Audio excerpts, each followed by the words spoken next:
Hey friends, today we've got a special story. We're going to talk about why being an Egyptian pharaoh wasn't nearly as cool as it might seem. Make yourself comfortable, hit the like button if you enjoy these kinds of stories, and don't forget to subscribe. And drop a comment telling me where you're watching from and what time it is. It's always fascinating to see who's joining us from different corners of the world. Now, dim the lights, pour yourself something warm, and let's travel back in time. Son of Ra, a Pharaoh's Confession. Chapter 1. The Golden Cage. My name is Amenhotep III, and I am a god. At least, that is what they tell me every day from the moment I open my eyes in my chambers within the palace of Malkata.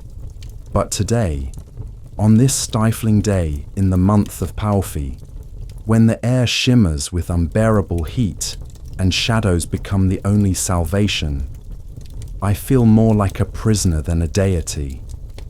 The son of Ra had not yet risen above the horizon when I was awakened by the sound of the sistrum. Metal plates jingling in the hands of a priestess of Hathor standing beside my bed. I no longer remember this woman's name. There have been too many of them over my 27 years of rule.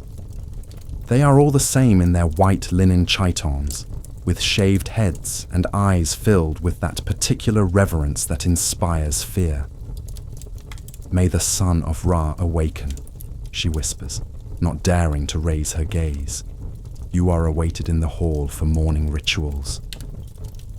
I rise from my bed, feeling my joints protest against the movement. I am only 45 years old, but the royal life has aged me before my time. Constant tension, endless ceremonies, the impossibility of relaxing even for a moment. All of this has left its mark on my body. Servants have already prepared water for ablution in silver bowls brought from Nubia. The water is cool. It has been chilled all night in clay vessels buried in sand. But even this luxury cannot wash away the fatigue that has accumulated in my bones over the years of rule. While two servants wash my body with natron soap mixed with cassia oil, I gaze through the narrow window at the Nile. The river flows slowly, its surface reflecting the first rays of the rising sun. Somewhere out there, beyond the palace walls, my subjects are beginning their daily toil. Farmers are heading to the fields. Craftsmen are lighting their furnaces. Scribes are preparing their papyri. They live their simple lives, unaware that their god-king envies their freedom. "Your Majesty," the chief chamberlain Amenhotep Sise enters the chamber, bowing so low his forehead nearly touches the floor. "The high priest Ptahmos awaits you in the temple of Amun-Ra." I nod, allowing the servants to dress me in the ceremonial shenty, a pleated linen kilt that reaches to my knees. The fabric is so fine it seems transparent, woven by the best craftsmen in Memphis. Over it, they place the golden pectoral with the image of the sacred scarab, its weight familiar and oppressive on my chest. The headdress is the worst part. The nemes with its blue and gold stripes fits so tightly, it gives me headaches. But without it, I am not a pharaoh. I am merely a man. The uraeus serpent on my forehead, carved from gold and inlaid with lapis lazuli, serves as a constant reminder of my divine nature. Sometimes I wonder if the serpent is protecting me or slowly poisoning me with its presence. As I walk through the palace corridors, my bare feet feel the coolness of the limestone slabs. The walls are covered with reliefs depicting my victories, the conquest of Nubian tribes, tribute from Asian vassals, my divine marriage to the goddess Hathor. But I know the truth behind these images. Most of my victories were won by my generals while I remained in the palace, performing rituals and receiving ambassadors. The morning air is already heavy with the scent of frankincense burning in the temple braziers. As I approach the sanctuary of Amun-Ra, I hear the monotonous chanting of priests. They have been performing the same rituals for centuries, and they will continue long after I am mummified and placed in my tomb in the Valley of the Kings. Tammuz, the high priest, is a man of 60, with a face like weathered granite. He has served 3 pharaohs before me and knows the secrets of the temple better than anyone. When he sees me, he prostrates himself completely, his body forming a perfect line on the floor. "Rise, faithful servant of Amun-Ra," I say, though inside I feel nothing but weariness. "What news do you bring from the gods?" "The omens are favorable, divine one," he replies, but I notice the slight tremor in his voice. However, the priests report disturbances in the south. The governor of Elephantine sends word that the Nubians are restless. Another rebellion. Always another rebellion. Nubia has been a constant source of gold and worry throughout my reign. The Nubians provide the wealth that allows me to build my temples and palaces, but they never forget that they are conquered people. Every few years, some chieftain decides he no longer wishes to pay tribute to the pharaoh, and I must send an army to remind him of his place. "Summon General Horemheb," I order, "and prepare the war scribes. We must send a message to the south." But even as I speak these words, I feel the familiar weight of responsibility settling on my shoulders like a lead cloak. Another campaign means more gold spent on soldiers and supplies, more young men who will never return to their families, more mothers who will curse my name in their prayers. The temple ritual begins, and I perform my part like an actor who has played the same role for decades. I raise my hands to the statue of Amun-Ra. I recite the ancient words that are supposed to ensure the sun's daily journey across the sky.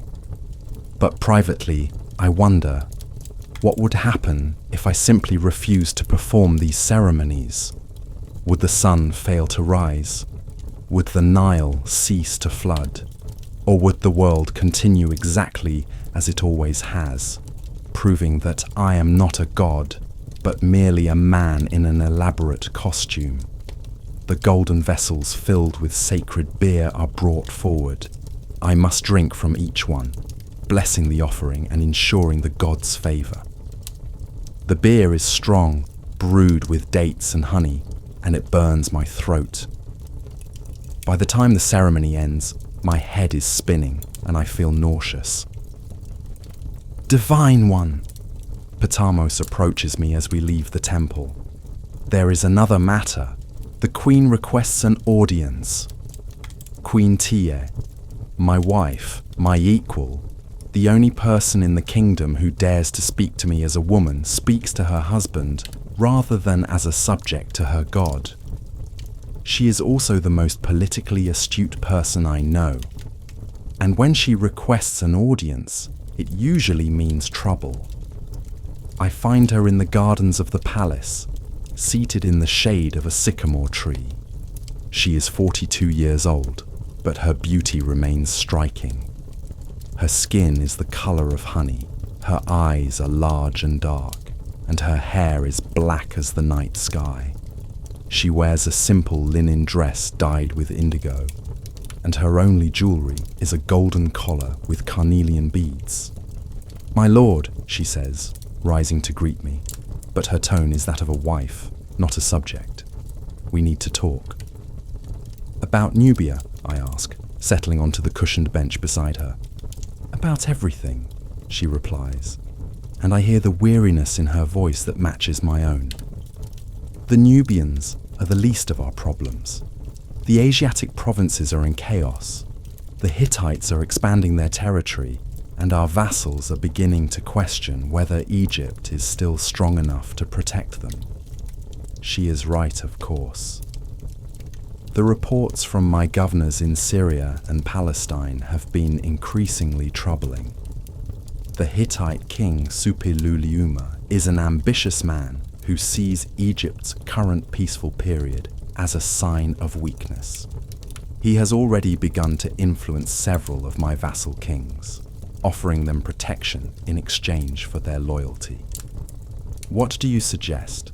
I ask, though I already know her answer. War, she says simply. Not the kind of border skirmish we can send a general to handle. Real war. You must lead the army yourself. Show the world that Egypt is still mighty. The thought fills me with dread. I have never been a warrior pharaoh like my great-grandfather Thutmose III, who conquered vast territories and brought glory to Egypt. My reign has been marked by peace and prosperity, by magnificent building projects and diplomatic marriages. I have preferred to solve problems with gold rather than bronze, with negotiations rather than battles. I am not my ancestors, I tell her. I am a builder, not a destroyer. And what have you built? She asks, her voice sharp. Temples, palaces.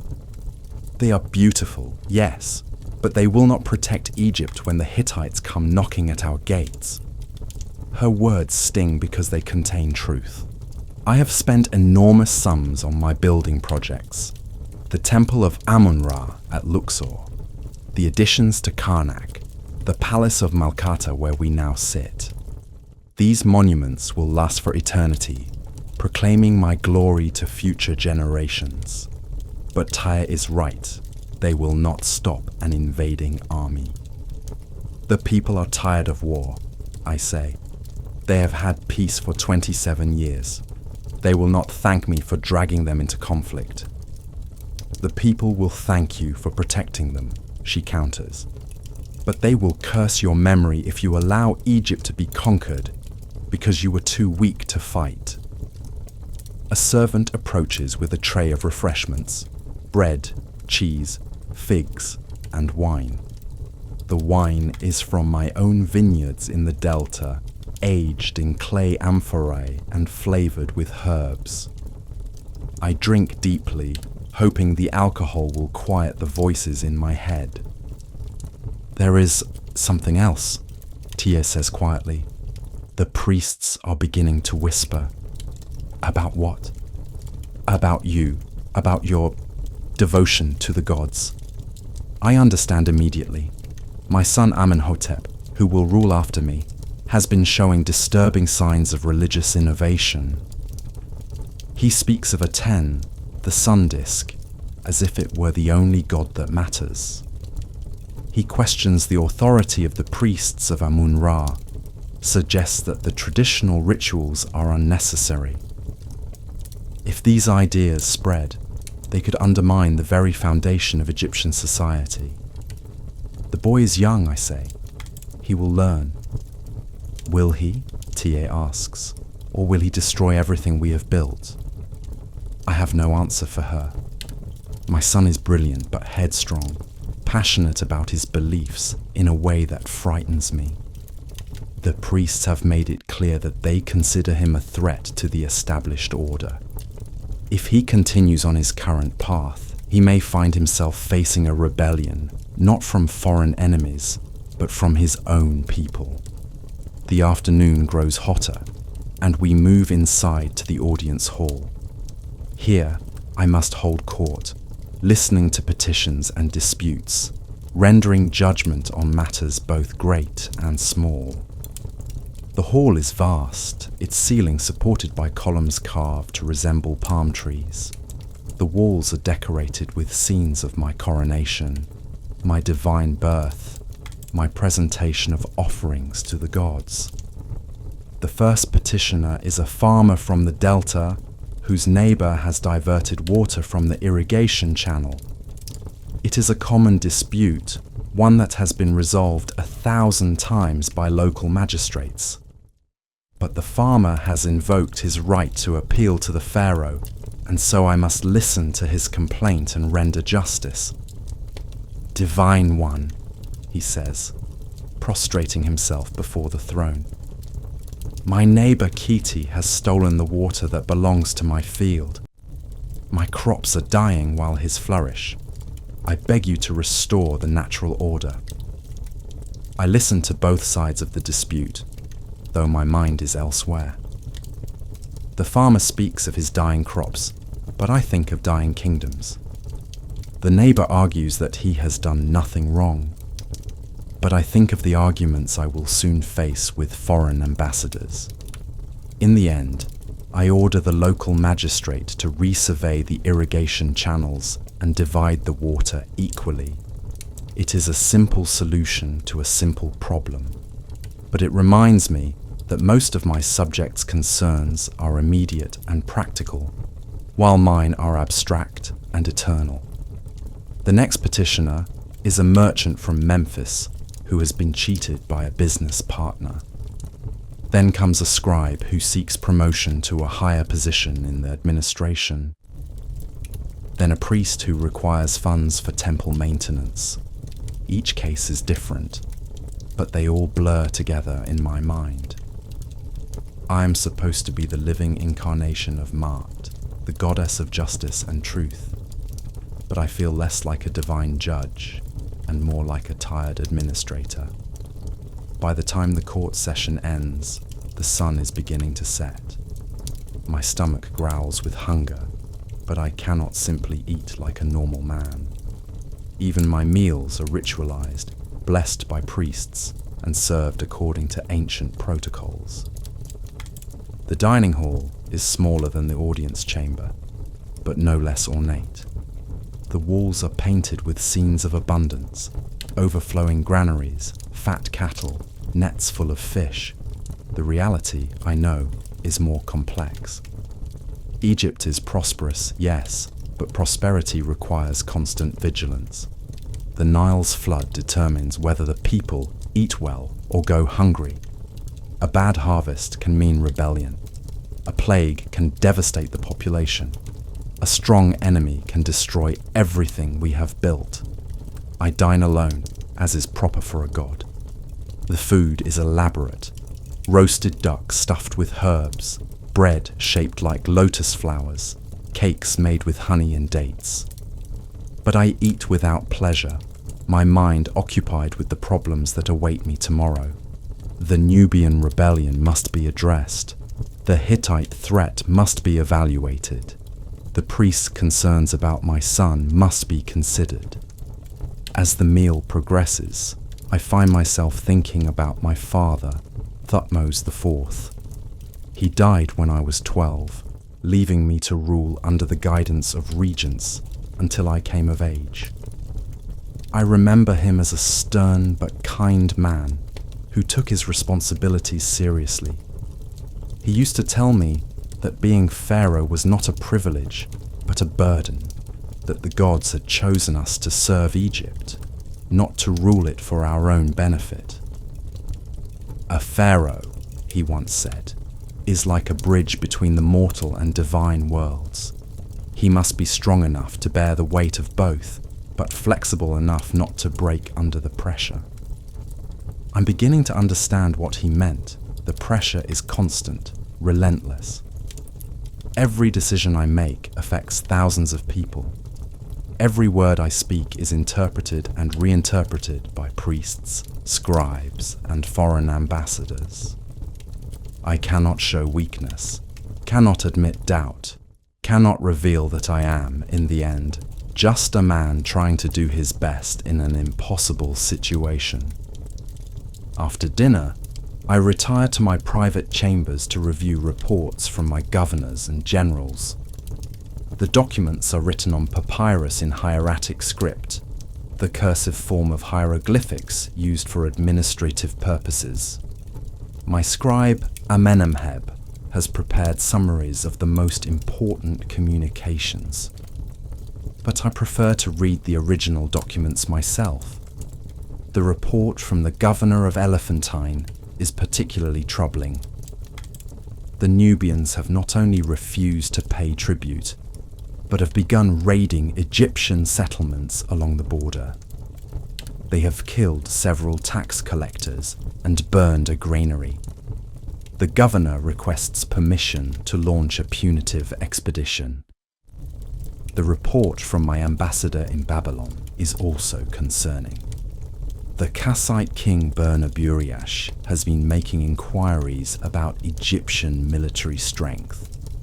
He claims to be interested in renewing their treaty of friendship, but his questions suggest he is evaluating Egypt as a potential target, rather than an ally.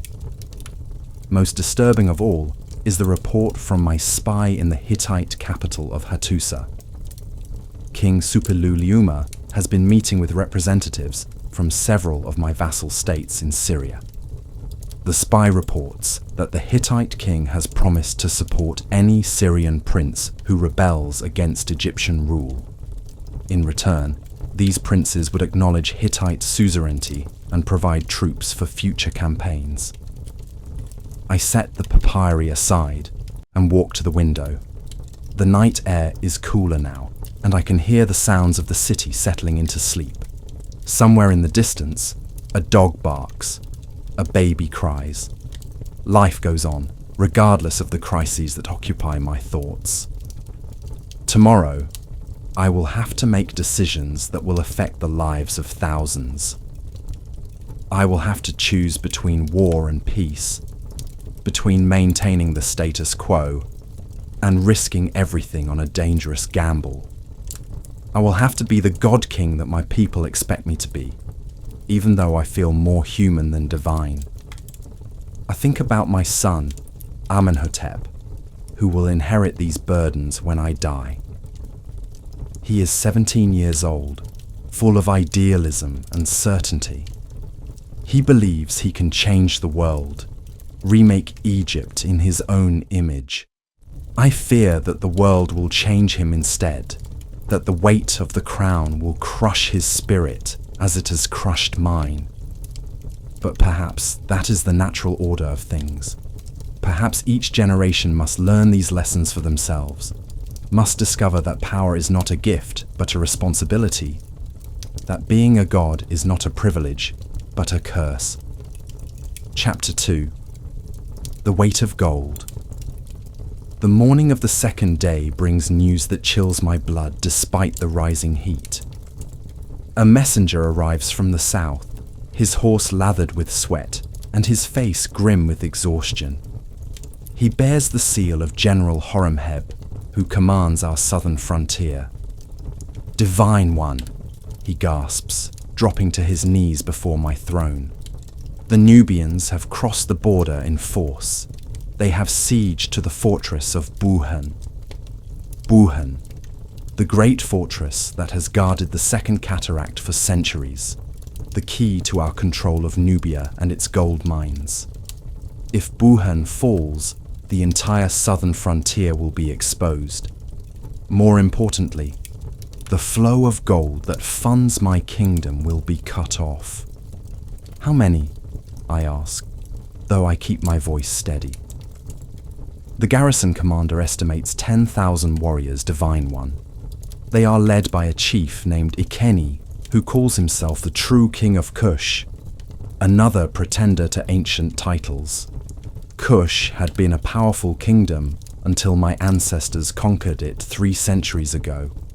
Since then, it has been a profitable province, its people working the gold mines and providing soldiers for our army, but they have never forgotten their independence. And periodically, some ambitious chieftain tries to restore the old kingdom. "Send word to General Horemheb," I command. "He is to march south immediately with all available forces. The rebellion must be crushed before it spreads." But even as I give the order, I know it will not be enough. Horemheb is a competent general, but he has only 3,000 men under his command. Against 10,000 Nubians fighting on their home ground, he will need reinforcements. The day passes in a blur of military preparations. I meet with my war council. reviewing maps and discussing strategy. The treasurer, Amenhotep, son of Hapu, provides a sobering assessment of our resources. The treasury can support a campaign of 6 months, he says, his weathered face grave. But if the war drags on longer than that, we will need to raise taxes or reduce expenditures elsewhere. What about the gold from Nubia? I ask. That is precisely the problem, Divine One. The mines produce 200 talents of gold per year. If we lose them, our entire economy will suffer. 200 talents. Enough gold to pay for a year's worth of temple maintenance, or to fund the construction of a new palace, or to hire 20,000 mercenaries. The wealth of Nubia is not just important to Egypt, it is essential. I dismiss the council and walk to the temple of Khnum, the ram-headed god who controls the Nile's flood. The temple is ancient, its walls blackened by centuries of incense smoke. The priests are performing the daily rituals, their chanting echoing off the stone walls. Great Khnum, I whisper, standing before the god's golden statue. Grant me wisdom in this dark hour. Show me the path to victory. But the god remains silent, his ram's eyes staring blindly into the distance. I have performed these rituals for 27 years, and not once have I received a clear answer from the gods. Either they speak in riddles too subtle for my understanding, or they do not speak at all. I return to the palace to find Queen Tyre waiting for me in the throne room. She is not alone. With her is our son Amenhotep, and I can see from their expressions that they've been arguing. Father, my son says, stepping forward. I have heard about the rebellion in Nubia. I request permission to lead the army south. He is tall for his age, with the lean build of a runner. His face is intelligent but immature, lacking the weathered wisdom that comes only with experience. He wears the sidelock of youth, a braided strand of hair that marks him as a prince not yet come of age. You are not ready for war, I tell him. General Horemheb will handle the situation. Horemheb is old, he protests. He thinks like an old man, fights like an old man. The Nubians are young and fierce. They need to be met with youth and ferocity. They need to be met with wisdom and experience, I counter. War is not a game, my son. It is a serious business that requires careful planning and patient execution. Patient execution? His voice rises, and I see the passion that worries me so much. While we plan and deliberate, Egyptian soldiers are dying in Buhan. While we debate strategy, the Nubians are recruiting more warriors to their cause.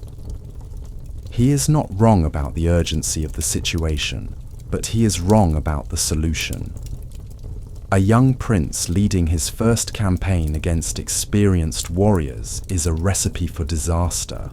I have seen too many promising young men die because they confused courage with recklessness. The matter is closed, I say firmly. You will remain in Memphis and continue your studies. He looks as if he wants to argue further, but a sharp glance from his mother silences him. He bows stiffly and leaves the room, his footsteps echoing angrily off the stone floor. He is eager to prove himself, T says when we are alone. He is eager to get himself killed, I reply, and probably take half the army with him. Perhaps, she concedes, but the people need to see strength. They need to see that the royal house is willing to fight for Egypt. They will see strength when we win the war. They will see weakness if we lose it because I sent an untrained boy to do a man's job. She nods, but I can see she is not entirely convinced. The truth is, I am not entirely convinced either. Perhaps my son is right. Perhaps the situation requires bold action rather than careful planning. But I cannot afford to be wrong. The cost of failure is too high. That evening, I dine with my advisors and foreign ambassadors. The meal is tense, everyone aware of the crisis in the south, but reluctant to speak of it directly.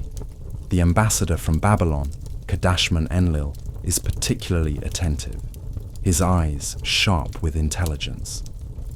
"Your Majesty," he says during a lull in the conversation, "I have heard disturbing rumors from the south. Is it true that the Nubians have rebelled?" I choose my words carefully. "There has been some unrest in the southern provinces. Nothing that cannot be handled by our local commanders." "Of course," he says, but his tone suggests he knows more than he is letting on. "Still, if your Majesty should require assistance, Babylon stands ready to provide whatever aid might be needed." The offer is polite, but loaded with implications. Babylon has its own interests in Nubian gold, and any assistance would come with a price. I thank him for his concern and change the subject, but I file the conversation away for future consideration. Later, alone in my chambers, I review the latest reports from the south. The news is not good. The siege of Buin continues, and the fortress's water supply is running low. General Horemheb has begun his march south, but he will not arrive for another week. By then, the fortress may have fallen. I think about my son's words, about the need for bold action. Perhaps he is right. Perhaps the situation requires a pharaoh's personal intervention. But the risks are enormous. If I leave Memphis to lead the army south, I leave the capital vulnerable to plots and conspiracies. If I am killed in battle, I leave Egypt without a ruler. But if I do nothing, if I allow Buhan to fall and the rebellion to spread, I may lose Nubia forever. The gold mines that have funded my building projects and maintained my army will be gone. The tribute that has kept Egypt wealthy will cease. The kingdom I inherited from my father will be diminished. I am trapped between bad choices, forced to gamble with Egypt's future regardless of what I decide. This is the reality of kingship that they never mention in the official histories. The pharaoh is not just a god-king ruling by divine right. He is a man making life and death decisions with incomplete information and no guarantee of success. The next morning brings more bad news. A second messenger arrives from the south, this one bearing the seal of the fortress commander at Buhan. The papyrus is stained with blood, and the hieroglyphs are hastily written. To His Majesty Amenhotep III, may he live forever, the message begins. The enemy has breached the outer wall. We cannot hold much longer. Send reinforcements immediately or the fortress will fall. I summon my war council immediately. The news spreads quickly through the palace, and by the time we meet, everyone knows the situation is desperate. We must send the Memphis garrison south, General Nachtmin argues. Every available soldier. And leave the capital defenseless, Treasury Minister Amenhotep son of Hapu objects. What if the Asiatic provinces rebel while our army is in Nubia? What if the Libyans choose this moment to attack? Then we fight on multiple fronts, Nachtmin replies. But we cannot allow Nubia to fall. The gold mines are too important. They are both right, and they are both wrong. The gold mines are indeed crucial, but so is the security of the capital. A pharaoh must think not just of immediate threats, but of long-term consequences. Every decision creates new problems, new vulnerabilities. What about mercenaries? I ask. the Shurden from the islands, the Libyans from the western desert. They fight for gold, not glory. Mercenaries are unreliable, Nakmin says. They will fight well while they are paid, but they will desert at the first sign of trouble. And we may not have time to recruit them, the treasurer adds. It takes weeks to gather a mercenary force large enough to make a difference. I listen to their arguments, but my mind is already made up. There is only one solution, only one way to ensure that Egypt does not lose Nubia and its precious gold. I must lead the army south myself. The decision terrifies me. I have never led troops in battle, never faced an enemy army intent on killing me. My military experience consists of ceremonial parades and hunting expeditions. But I am the Pharaoh, the living incarnation of Horus, the son of Ra. My presence will inspire the troops and demoralize the enemy. At least, that is what I tell myself. Prepare the army, I command. We march south in 3 days. The council members exchange glances, clearly surprised by my decision. General Nakhtmin looks pleased, the treasurer looks worried, and the high priest Patamos looks terrified. Your Majesty, Patamos says carefully, perhaps it would be better to remain in Memphis and coordinate the campaign from here. The rituals required to maintain Ma'at cannot be performed from a military camp. The greatest threat to Ma'at is the loss of Nubia, I reply. The gods will understand the necessity of my actions. But privately, I wonder if he is right. By leaving Memphis, I am abandoning my primary responsibility as Pharaoh, the maintenance of the divine order through ritual and ceremony. The priests will continue the daily rituals in my absence, but they will not carry the same weight as when performed by the God King himself. The next 3 days pass in a whirlwind of preparation. Weapons are sharpened, supplies are gathered, and troops are assembled. The army that will march south consists of 5,000 men, the Memphis garrison, the palace guard, and hastily recruited auxiliaries from the Delta provinces.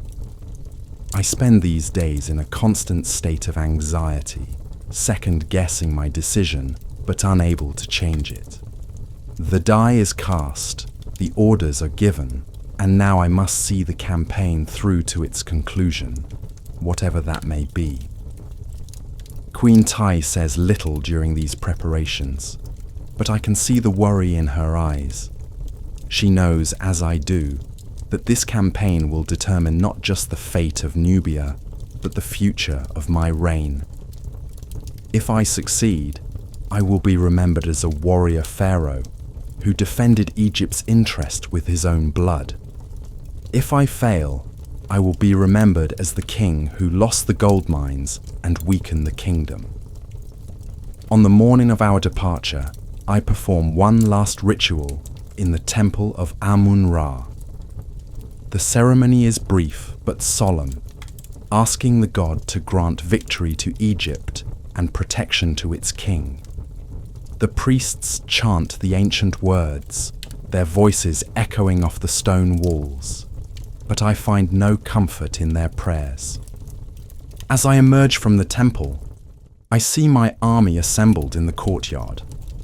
5,000 men in bronze armor, carrying spears and shields, ready to march south to defend Egypt's interests. They look impressive in their formations, but I know that impressive appearances mean nothing in battle. What matters is courage, training, and leadership, qualities that will soon be tested. I mount my chariot, a magnificent vehicle plated with gold and decorated with scenes of my divine birth. The horses are spirited animals from the finest stables in Memphis, trained to remain calm in battle. My driver is an experienced man who has served in the royal guard for 20 years. "Ready, Your Majesty?" he asks. I nod. though I am anything but ready.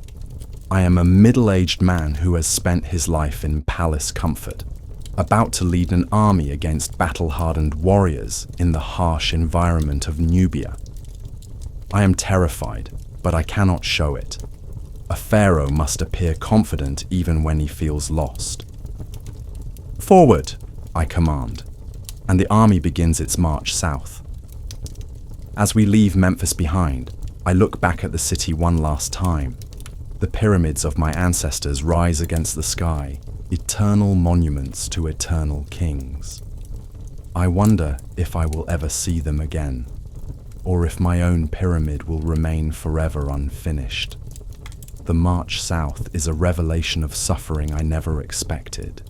For 27 years, I have ruled Egypt from the comfort of my palace, making decisions that affected thousands of lives without truly understanding the cost. Now, riding in my chariot under the merciless sun, I begin to comprehend what I have demanded of my people. The heat is unbearable. Even in the early morning, the sun beats down with an intensity that makes my bronze armor almost too hot to touch. The horses struggle with the weight of the chariot, their coats slick with sweat. The men march in formation, but I can see their suffering in their slumped shoulders and labored breathing. We travel during the cooler hours of dawn and dusk, resting during the heat of midday. Even so, the pace is grueling. Men begin to collapse from exhaustion, their bodies unable to cope with the demands of the march. I order the medical corps to tend to them, but I know that many will not survive the journey. The Nile flows beside us, its waters offering the promise of relief. But we cannot spare the time for proper rest. Every hour we delay is an hour that Buhan remains under siege. The fortress's water supply may already be exhausted, its defenders dying of thirst while we struggle through the desert. On the third day of our march, we encounter refugees fleeing north. They are Egyptian colonists from the border settlements, their faces gaunt with hunger and fear. Their stories are horrific. Entire villages burned, men killed, women and children taken as slaves. The Nubian rebellion is not just a military uprising, but a war of extermination. "Your Majesty," one of the refugees says, falling to his knees before my chariot, "the Nubians show no mercy. They kill everyone who has served Egypt, my village, my family." He cannot finish the sentence, overcome by grief. I order my servants to give him food and water, but I know that nothing can restore what he has lost. This is the reality of war that I never understood from my palace throne. It is not just about strategy and tactics. It is about human suffering on an unimaginable scale. As we continue south, the landscape becomes increasingly desolate. The green fields of the delta give way to rocky hills and sandy wastes. The air shimmers with heat, and mirages dance on the horizon. This is the environment where my ancestors built their empire, where Egyptian soldiers have fought and died for centuries. I think about those ancient warriors, men who left their families and homes to extend Egypt's power into distant lands. They were not gods like me. They were mortal men who bled and died for their pharaoh's ambitions. Yet they have been forgotten by history, their names lost while mine will be remembered forever. On the fifth day, we reach the first cataract, where the Nile becomes a series of rapids and waterfalls.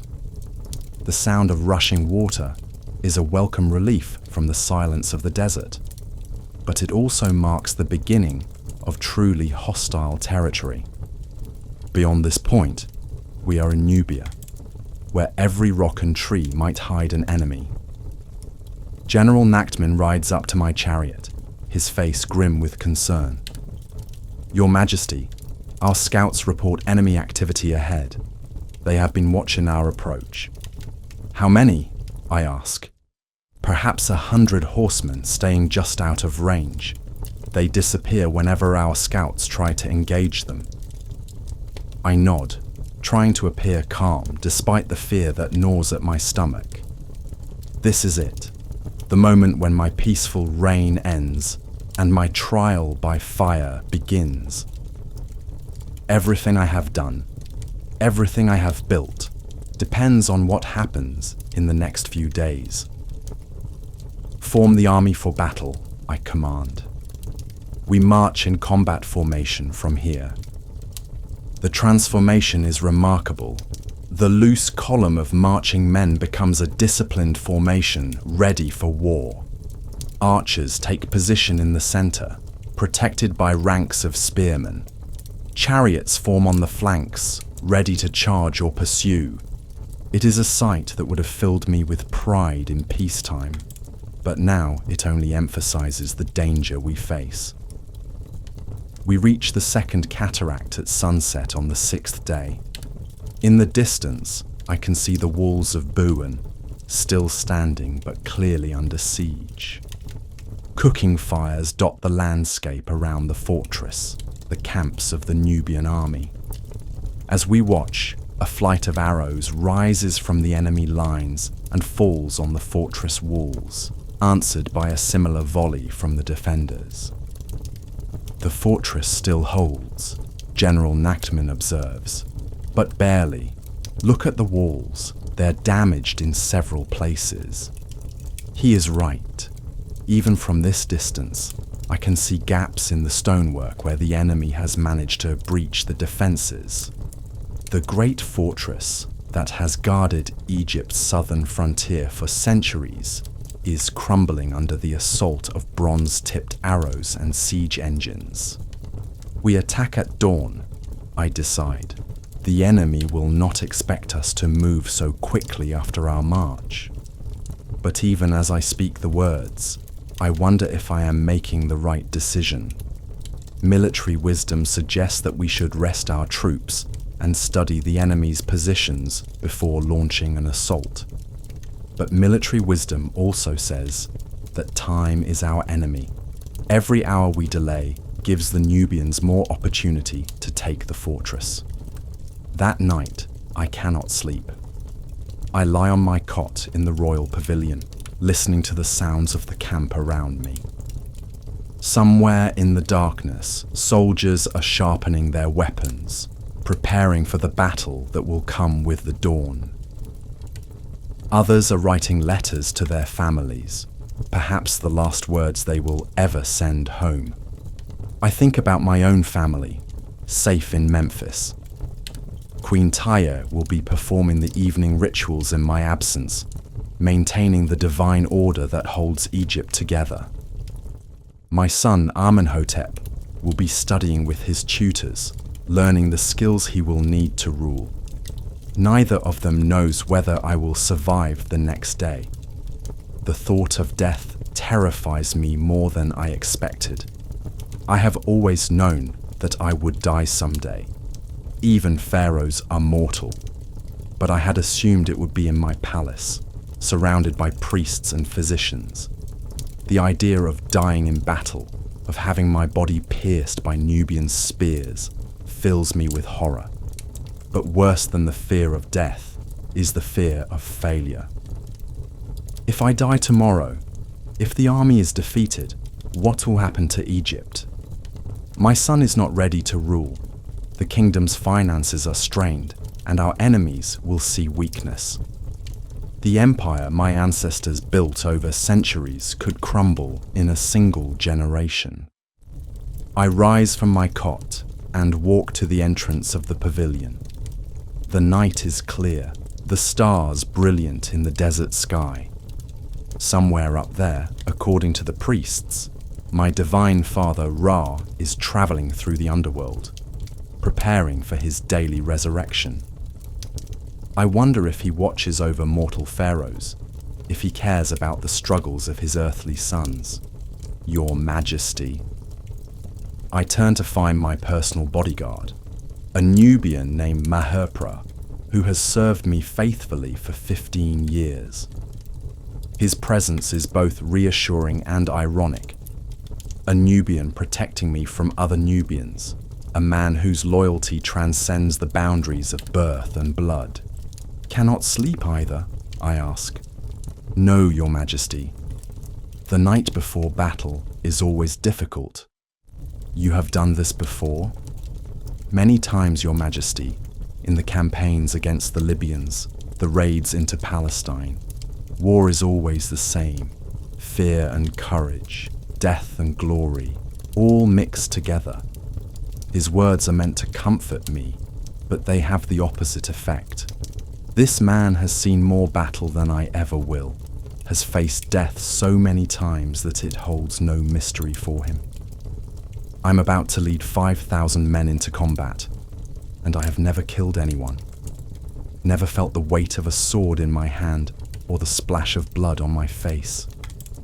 Maherpra, I say quietly, if I fall tomorrow, if the battle goes badly, I want you to take a message to Memphis. Tell the Queen that I died fighting for Egypt. Tell my son that he must be stronger than I was. The bodyguard's expression is unreadable in the darkness. Your Majesty will not fall. The gods protect Egypt's king. The gods protect those who protect themselves, I reply, and I am not certain I know how to do that. Dawn comes too soon, announced by the harsh call of desert birds and the gradual lightening of the eastern sky. The camp stirs to life around me, soldiers emerging from their tents and beginning the familiar rituals of preparation. Weapons are checked, armor is donned, prayers are offered to the gods of war. I allow my servants to dress me in my battle armor, bronze scales over a leather backing, designed more for ceremony than protection. The weight is considerable, and I wonder how soldiers manage to fight while carrying such burdens. My helmet is particularly elaborate, decorated with the Uraeus serpent and the double crown of Upper and Lower Egypt. The army forms up in the pre-dawn darkness. 5,000 men arranged in the battle formation we have practiced during our march. The sight should be inspiring, but I find it merely sobering. These men have entrusted their lives to my leadership, and I'm not certain I deserve their trust. Your Majesty, General Nakmin approaches, his own armor gleaming in the early light. The men are ready. And the enemy?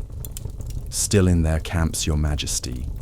Our scouts report no unusual activity. They seem to be expecting a longer siege.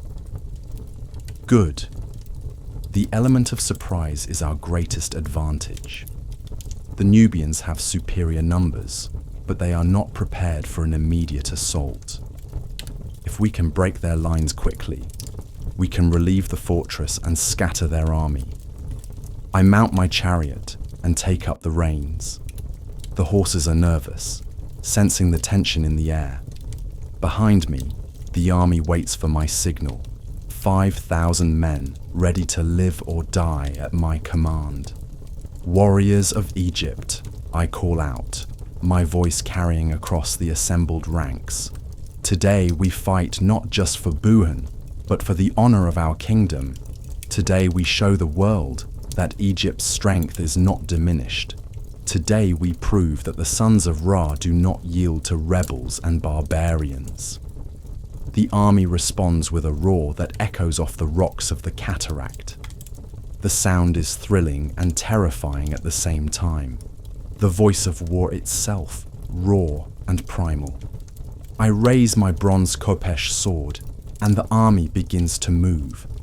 The charge across the desert is unlike anything I have ever experienced.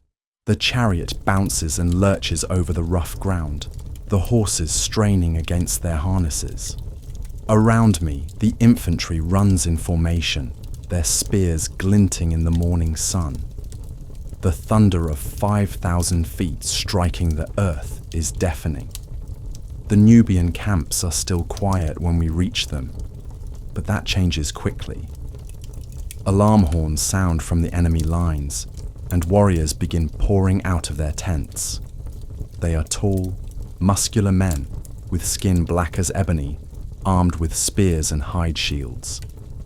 Their war cries are fierce and alien, unlike anything heard in Egyptian temples. The first clash comes at the edge of their camp. Our archers loose a volley of arrows, and I watch as Nubian warriors fall, their bodies pierced by bronze points. But there are so many of them, and they show no fear. They charge into our ranks with a ferocity that staggers our front line. I have read about battles in the official records, but nothing prepared me for the reality. The sound is overwhelming, the clash of bronze on bronze, the screams of wounded men, the thunder of horses' hooves. The smell is worse: sweat, blood, and the acrid scent of fear. My chariot carries me into the heart of the fighting. A Nubian warrior leaps toward me, his spear aimed at my chest. Instinctively, I raise my sword, and the bronze blade deflects his thrust. My driver lashes out with his whip, and the warrior falls beneath our wheels. The battle becomes a blur of violence and confusion. Men die all around me, their blood staining the sand. I see Egyptian soldiers falling under Nubian spears, Nubian warriors cut down by Egyptian swords. The neat formations of the morning dissolve into chaos as individual combats spread across the battlefield. But gradually, our superior training and equipment begin to tell. The Nubians are brave, but they lack the discipline of professional soldiers. Our archers maintain their volleys while our infantry holds their lines. The enemy begins to waver, their advance faltering. "Now," I shout to General Nachtman, "order the final charge." The general signals with his war horn, and our remaining chariots sweep forward. The sight of Egyptian nobles charging in their golden vehicles proves too much for the Nubian morale.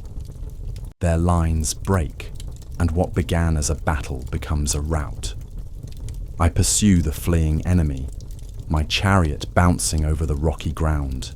The horses are exhausted, their coats white with foam, but they respond to my urging. Around me, Egyptian soldiers are cutting down the slower Nubians, their bronze weapons flashing in the sun. The siege of Buin is broken, the fortress gates open, and the surviving garrison emerges to join the pursuit. Their commander, a grizzled veteran named Userhet, falls to his knees before my chariot. "Your Majesty," he gasps, "the fortress is saved. Egypt is saved." But I am not thinking about salvation. I am thinking about the bodies scattered across the battlefield, the men who will never return to their families. Victory has a price, and I am only beginning to understand what that price means. The aftermath of battle is almost worse than the fighting itself. The field is littered with the dead and dying, their bodies twisted in the final agony of violent death. The wounded cry out for water, for their mothers, for a quick end to their suffering. The crows are already gathering, drawn by the scent of blood. I order the medical corps to tend to our wounded and execute the enemies. It is a practical decision. We cannot spare the resources to care for Nubian prisoners, but it troubles me nonetheless. These men fought bravely for their freedom, and now they will die because they chose the wrong side. "Your Majesty," General Nachtman approaches, his armor splattered with blood. "The enemy chief has been taken alive. Ikeni, the one who called himself King of Kush. They bring him before me, a tall man with the bearing of a warrior despite his bonds. His skin is scarred from many battles, and his eyes burn with undiminished defiance. He refuses to kneel, standing straight despite the spears pointed at his heart. "So," he says in accented Egyptian, "the God King comes to see his handiwork." "You rebelled against the rightful order," I reply, though his dignity makes me uncomfortable. "You brought this upon yourself." "I fought for my people's freedom," he responds. "You fight for gold and slaves. Which of us is the true king?" His words sting because they contain truth. I did not march south to protect Egyptian lives or defend Egyptian honor. I came here to preserve the flow of Nubian gold that funds my palaces and temples. The moral authority I claim as Pharaoh suddenly seems hollow. "Take him away," I order. "He will be executed at dawn." But that night, alone in my tent, I find myself thinking about his words. What kind of king am I? What kind of God? I have won a victory, but at what cost? 500 Egyptian soldiers lie dead on the battlefield, their bodies food for scavengers. Twice as many Nubians have died, their dreams of freedom buried in the sand. I think about the reports I will send to Memphis, the official accounts that will describe this as a glorious victory.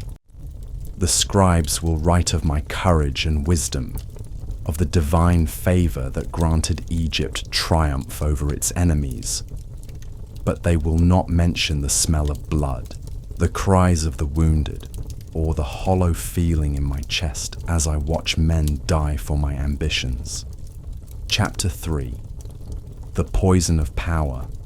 The journey back to Memphis takes 8 days, but it feels like an eternity.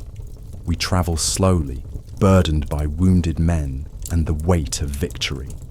The army that marched south with high spirits returns subdued, marked by the reality of war. Even the songs of triumph sound hollow in the desert air. I ride in my chariot, but I feel no joy in our success. The rebellion has been crushed, the fortress of Buin saved, and the flow of Nubian gold secured. By any measure, the campaign was a complete success, yet I cannot shake the feeling that I have lost something essential in the process. The wounded are the worst part. We carry them in ox carts, their bodies broken by Nubian spears and arrows. Some will recover, but others will never fight again. I have ordered that they be pensioned and honored, but I know that gold cannot restore a severed limb or heal a punctured lung. These men have paid for my victory with their blood, and I will carry their suffering for the rest of my life. On the 4th day of our return journey, we encounter a delegation from Memphis. Queen Taye has sent them to meet us, bearing fresh supplies and news from the capital.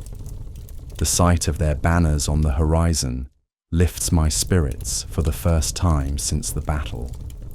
The delegation is led by my son, Amenhotep, who rides out to meet my chariot with an escort of palace guards. He looks older than when I left, his face more serious, his bearing more mature.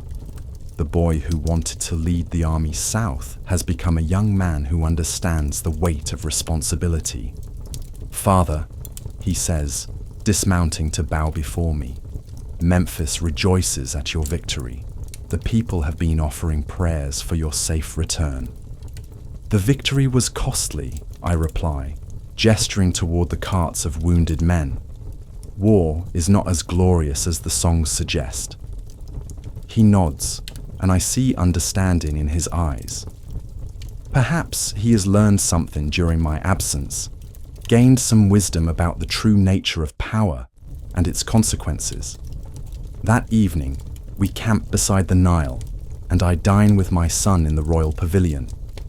The meal is simple: bread, cheese, and wine. But after days of military rations, it tastes like a feast. We eat in companionable silence, both lost in our own thoughts. "Father," he says finally. "I've been thinking about the gods. Here it comes. The religious innovations that worry the priests, the ideas that could destabilize the kingdom. I prepare myself for another argument about the nature of divinity." "What about the gods?" I ask carefully.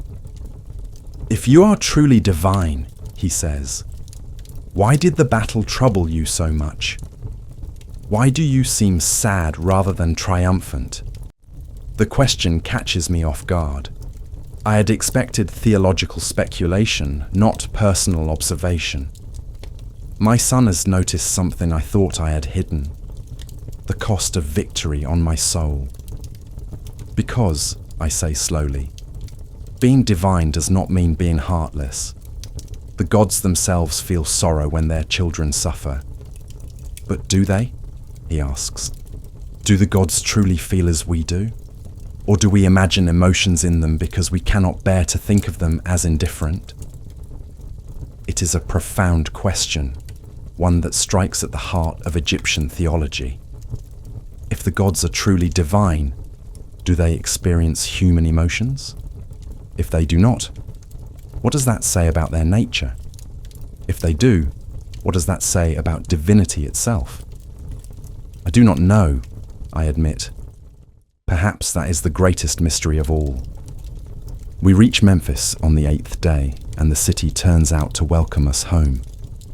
The streets are lined with cheering crowds, flower petals rain down from rooftops, and the air is filled with the music of celebration.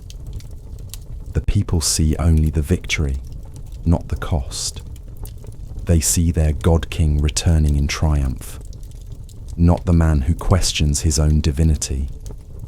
The victory parade is a magnificent spectacle. I ride in my golden chariot, wearing my finest regalia, while the army marches behind me in perfect formation. Captured Nubian weapons are displayed on carts, and prisoners of war stumble along in chains. The crowd roars its approval, and I wave and smile as expected. But inside, I feel empty. This celebration feels false, a performance put on for people who will never understand the true nature of what we have accomplished. They see glory, where I see tragedy, triumph, where I see necessity. The gulf between the Pharaoh and his people has never seemed wider. That night, I meet with my advisors in the throne room. The reports from the campaign are being prepared for the official records, and I must approve the version that will be carved in stone for posterity. The scribes have done their work well, transforming a brutal necessity into a heroic adventure. The text emphasizes Your Majesty's personal courage, the chief scribe explains. It describes how you led the charge that broke the enemy lines, how your presence inspired the troops to victory. I listen to the flowery language, the exaggerated descriptions of my prowess in battle. According to this account, I single-handedly defeated a dozen enemy warriors, my sword glowing with divine light. The reality, that I barely survived the fighting and contributed little to the actual victory, is nowhere to be found. Is this how it happened? I ask. This is how it should have happened, Your Majesty, the scribe replies. This is how the people need to remember it. And perhaps he is right. The truth is often too complex for public consumption, too troubling for national morale. The people need their heroes to be heroic, their gods to be godlike. If I admitted my doubts and fears, if I revealed the true cost of victory, I would undermine the very foundations of Egyptian society. The weeks that follow are filled with the bureaucratic aftermath of war. Reports must be filed, casualties must be counted, and the wounded must be cared for. The gold mines of Nubia are working again, their output flowing north to fund the kingdom's needs. By any practical measure, the campaign was a complete success. But I cannot escape the feeling that something has changed, that the man who returned from Nubia is different from the one who left Memphis. The certainties that once sustained me, my divine nature, my righteous authority, my benevolent rule, have been shaken by the reality of war. I spend more time in the temples, seeking answers from the gods who remain stubbornly silent. The priests assure me that my victory proves divine favor, that the gods have blessed my reign with triumph. But if the gods truly favor me, why do I feel so hollow inside? Queen Tyre notices my changed mood, but she interprets it differently than I do. She sees my melancholy as a sign of maturity, evidence that I have finally understood the true weight of kingship. She is both right and wrong. I do understand the weight, but I am not sure I can bear it much longer. You have become a true pharaoh, she tells me one evening as we walk in the palace gardens. Not just a king by birth, but a king by choice and action. And what if I choose not to be king, I ask? What if the burden becomes too great? She stops walking and looks at me with alarm. You cannot abdicate. Egypt needs you. The kingdom would collapse without the pharaoh. The kingdom survived before me, and it will survive after me, I reply. Perhaps it would be better served by someone younger, someone who still believes in the righteousness of power. You are talking about your son, she says. He is not ready. His religious ideas could tear the kingdom apart. She is right, of course. My son's growing obsession with the Aten, his dismissal of traditional gods, his contempt for the established priesthood, all of these could destabilize Egypt if he came to power too soon. But I am beginning to wonder if stability is worth the price we pay for it. The next morning brings news that changes everything. A messenger arrives from the north, bearing reports of unrest in the Syrian provinces. The Hittite king, Suppiluliuma, has begun his long-expected move against Egyptian territory, and several of my vassal princes have already switched sides. I read the reports with growing alarm. The cities of Kadesh and Carchemish have fallen to Hittite forces. The kingdom of Mitanni, Egypt's traditional ally, is under attack. Most troubling of all, the prince of Amuru has openly declared for the Hittites, cutting Egypt's supply lines to the northern provinces. How is this possible? I asked the messenger. Our intelligence suggested that the Hittites were not ready for a major campaign. The Hittite king has been planning this for years, Your Majesty, the man replies. He waited until Egypt was distracted by the Nubian rebellion, then struck with overwhelming force. Our garrisons in the north are isolated and outnumbered. I feel a cold dread settling in my stomach. While I was fighting to preserve the gold mines of Nubia, I was losing the strategic provinces of Syria. The Hittites have played me perfectly, allowing me to exhaust my resources in the south while they prepared to strike in the north. Summon the War Council, I order. We must assess the situation and plan our response. But even as I give the command, I know that our options are limited. The army is still recovering from the Nubian campaign. The treasury is depleted, and our northern allies are either defeated or unreliable. The Hittites have achieved strategic surprise, and Egypt is in no position to respond effectively. The War Council meets in emergency session, but the news from the north only gets worse.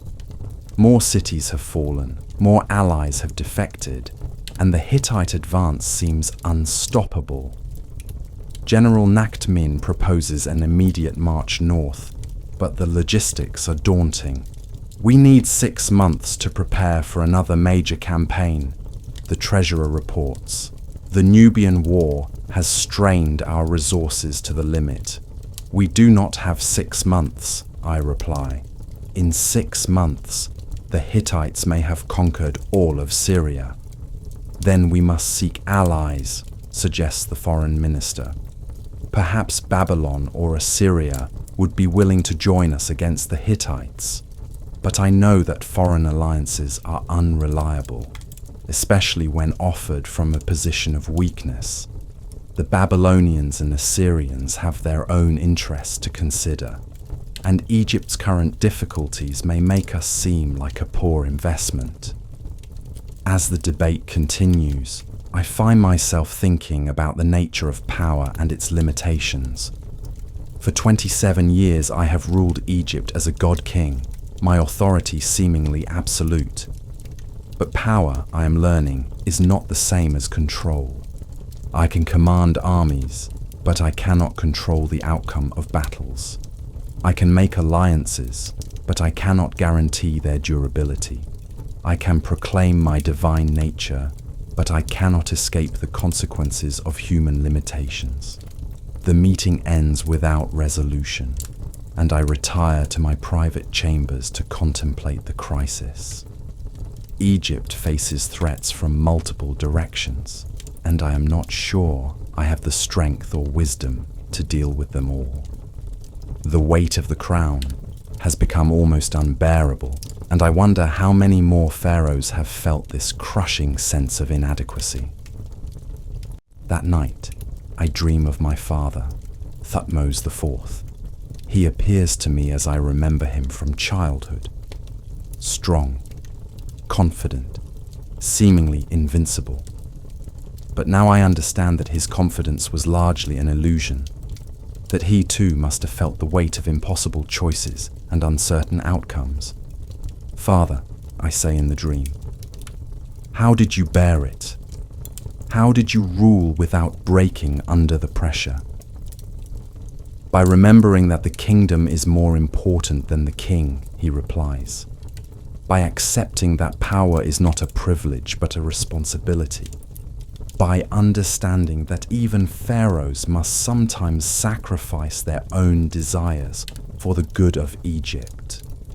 I wake with his words echoing in my mind, and I realize that I have been thinking about kingship in the wrong way.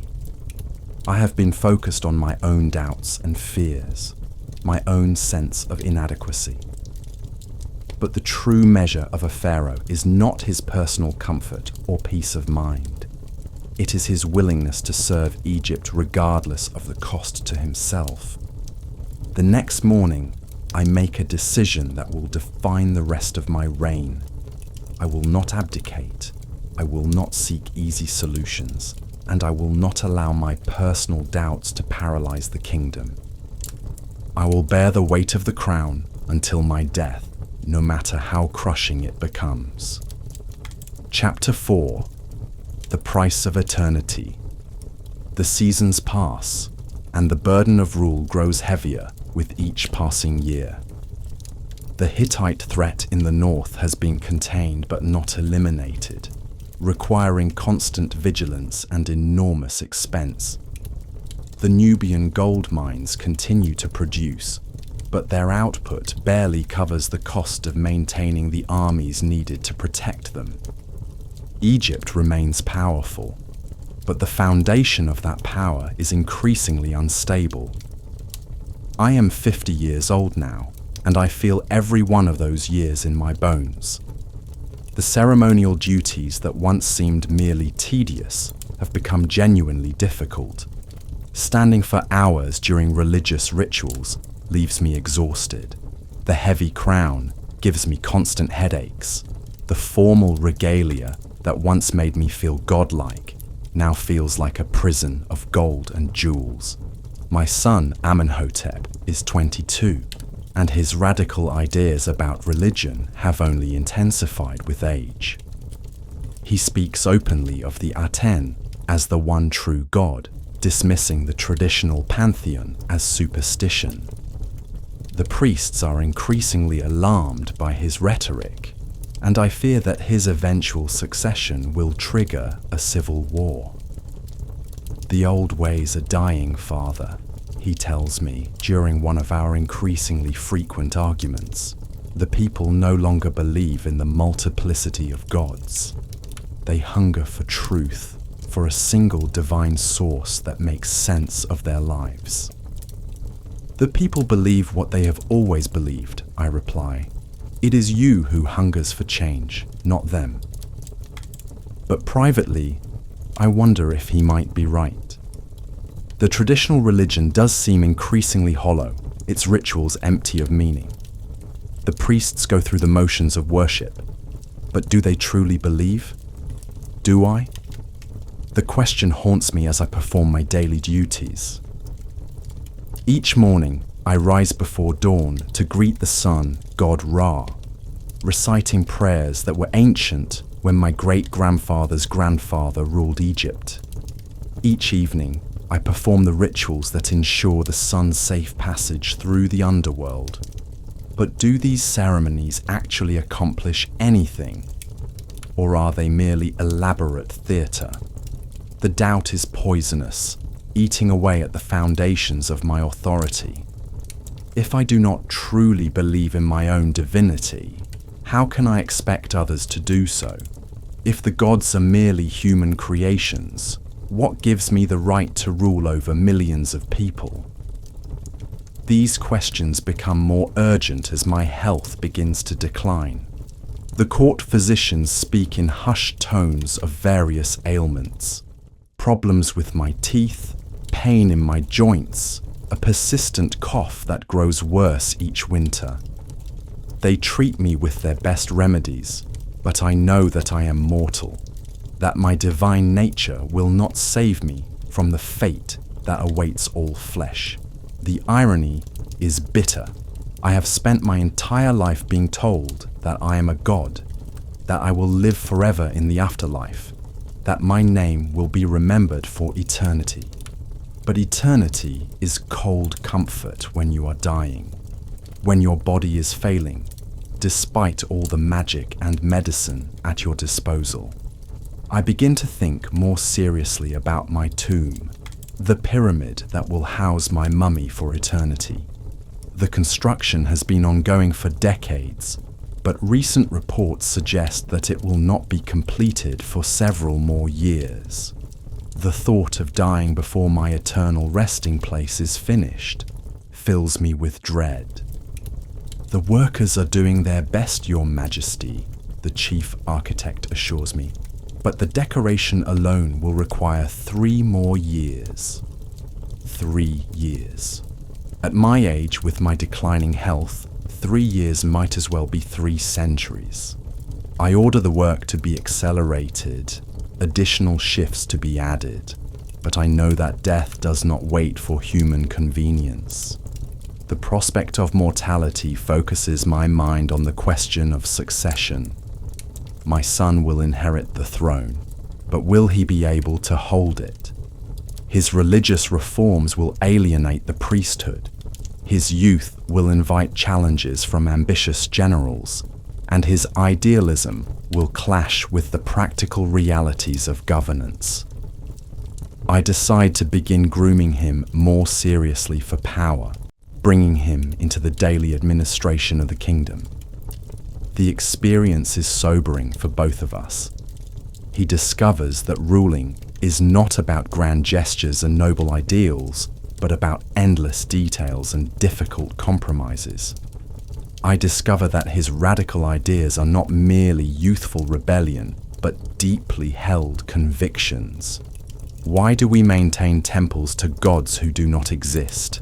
He asks after a particularly tedious meeting with the priests of Ptah. Why do we waste gold on statues and offerings when the people need food and medicine? Because, I reply, the temples employ thousands of people. The priests, the craftsmen, the farmers who grow the offerings. All of them depend on the traditional religion for their livelihood. If you destroy the temples, you destroy their lives.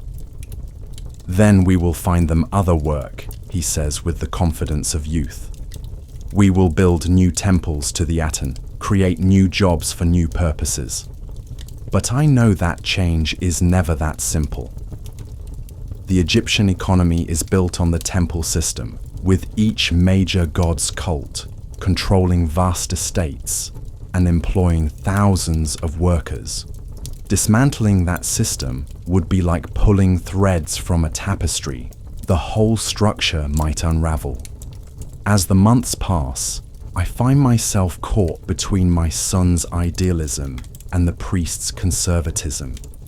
Each side expects me to support their position, but I can see the dangers in both approaches. Maintaining the status quo will preserve stability, but may lead to stagnation. Embracing radical change may bring renewal, but could also bring chaos. The decision is made for me by events beyond my control.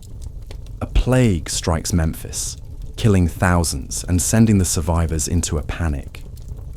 The traditional priests claim that the gods are angry, that only increased offerings and more elaborate rituals can appease them. My son claims that the plague proves that old gods are powerless, that only the Aten can save Egypt. I find myself in the impossible position of having to choose between competing claims about divine will. The priests demand that I increase funding for their temples, while my son urges me to abandon the old religion entirely. The people look to me for leadership, but I have no clear answers to give them. The plague forces me to confront the ultimate question about my own nature. If I am truly divine, why can I not stop the suffering? If I am the son of Ra, why does the sun god not protect my people? If I am the living incarnation of Horus, why am I powerless in the face of disease and death? In the end, I do what pharaohs have always done. I compromise. I authorize increased offerings to the traditional gods, while also allowing my son to build a temple to the Aten. I perform the ancient rituals while secretly questioning their effectiveness.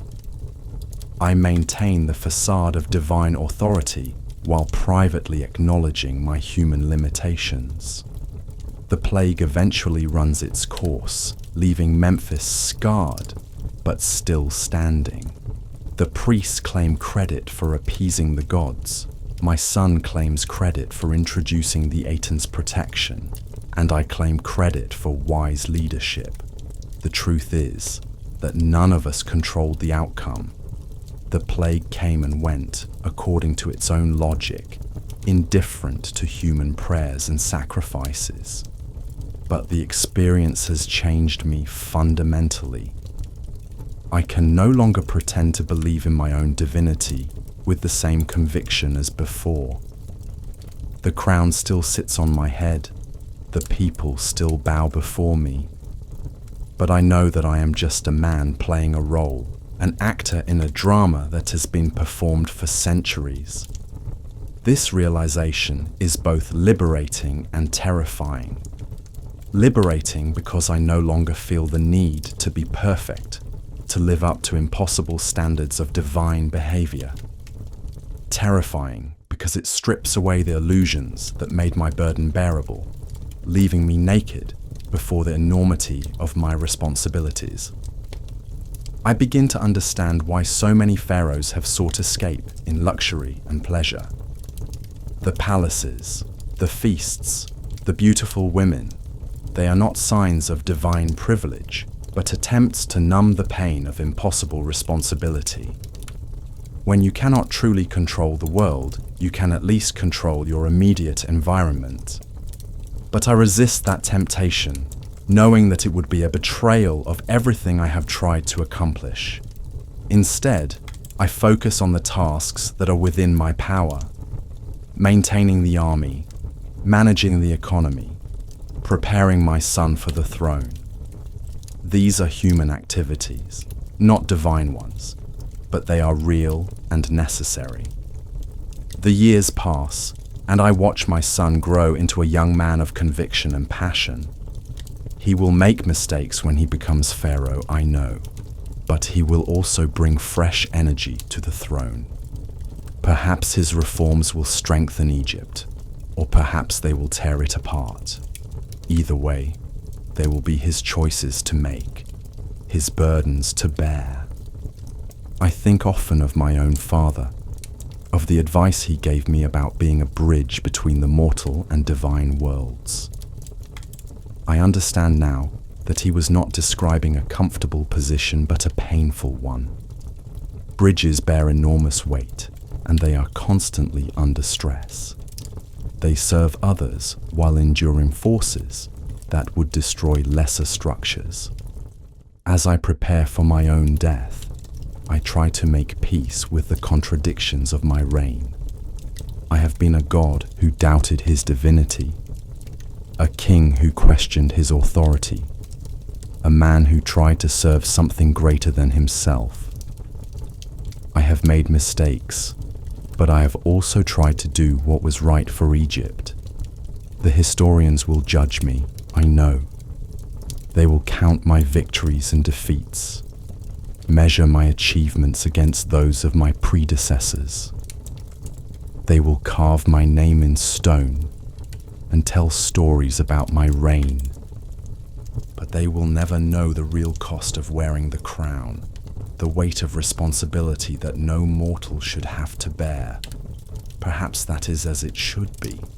Perhaps the truth about pharaohs is too heavy for history to carry. Perhaps it is better that future generations remember us as gods rather than as men, as heroes rather than as human beings struggling with impossible choices. But I will know the truth even in death. I will know that I was a man who tried to be a god, who succeeded just enough to fulfill his duties but failed enough to remain human. And perhaps, in the end, that is the most any pharaoh can hope to achieve.